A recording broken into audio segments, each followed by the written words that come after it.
Morning po. Ito po yung food cart. Nakatali lang po ito kasi baka matumba. Ito po siya. Tapos, yung tiles po nito, tiles po yung ibabaw. Ngayon, pang samantala ko lang po, nilagyan lang muna ng dress. Display lang po siya. Pero, pang food cart po talaga, ayan siya. Tapos ito po yung sa ibaba. So, nakatali-tali po siya dahil baka mabagsak, maulan. Ito sa ibabaw, temporary lang po inilagay ko. Pero, para wag, iniingatan po namin. Ayan po siya. Ito po. Yan, mga dress lang muna inilagay. Pero food cart po siya. Siya, pwede po siyang lagay ng siomay. Tatinda po natin ng siomay. Ayan po siya. Dito, nilagyan ko lang po muna ng ice for shell.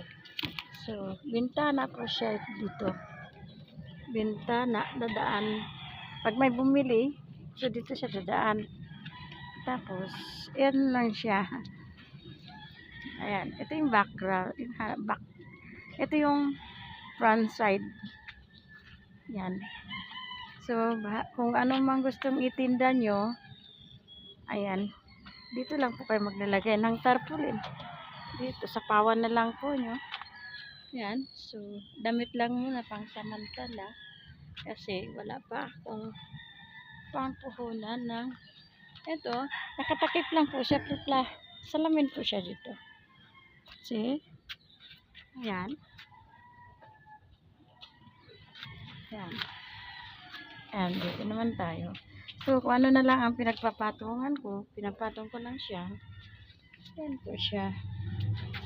Yan. Mga dress lang. Display lang po yan. Yan mga yan. Yan. So, ayan na po. Ito po yung food cart. Yan.